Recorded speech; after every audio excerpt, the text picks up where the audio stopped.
বহুদিনৰ মূৰত স্বাগতম জনাইছোঁ আপোনালোকক মোৰ চেনেলৰ আন এটা মিনি ব্লগলৈ। তো আজি হ'ল হোলী, এতিয়া হোলী চলি খেলিলোঁ ধুনীয়াকৈ, এতিয়া গা পা ধুই ধুনীয়াকৈ খানা ৰান্ধিম। তো ধুনীয়াকৈ আপোনালোকক দেখাম গোটেই খানাৰ আয়োজন। হোলী খেলাটো দেখুওৱা নাই কাৰণ মোবাইল চবাইলে হোলী কৰি দিব, আৰু অলপ চলপ বেছি হোলী খেলা নাই এইবাৰ, অলপ চলপ হোলী খেলিলোঁ।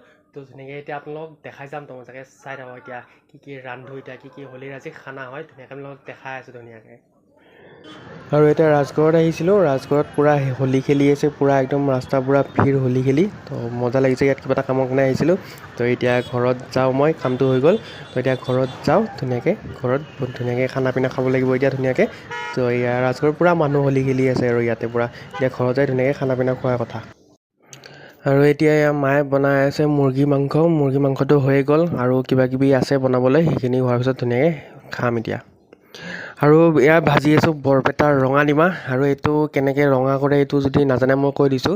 হালধিৰ লগত অকণমান চূণৰ পানী দি দিলে মানে এইটো ৰঙা হৈ যায়। হালধিৰ লগত চূণৰ পানীটো ৰিয়েকশ্যন কৰি পিনে ৰঙা হৈ যায়, তো কালাৰ, আৰু সেই ৰঙা কালাৰটো কণীকেইটাত লাগি ধৰে, তো তেনেকৈ এইটো ৰঙা হৈ যায়। তো এইটো বৰপেটা ফেমাছ ৰঙাডিমাও বনাইছোঁ, লগতে মাংস আছে আৰু কি আছে ধুনীয়াকৈ মই দেখাই আছোঁ আপোনালোকক। আৰু চব এতিয়া ৰেডি হৈ গ'ল, এয়া মুৰ্গী মাংসটো ৰেডি হৈ গ'ল ধুনীয়াকৈ, আৰু ইফালে পুৰি আছে, আৰু ইফালে আছে পোলাও, আৰু কিবা কিবি আছে চাটনি এনেকৈ কিবা কিবি আছে ধেৰ।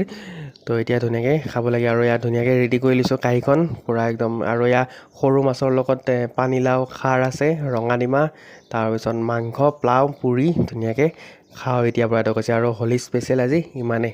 তো আপোনালোকক ধুনীয়াকৈ দেখালোঁ, আৰু বহুদিন ভিডিঅ' দিয়া নাছিলোঁ, তো এতিয়া ভিডিঅ' দিব চেষ্টা কৰিম, মিনি ব্লগ ডেইলি আপলোড দিব চেষ্টা কৰিম। তো ধুনীয়াকৈ আপোনালোকে চাই যাব ভিডিঅ'বিলাক।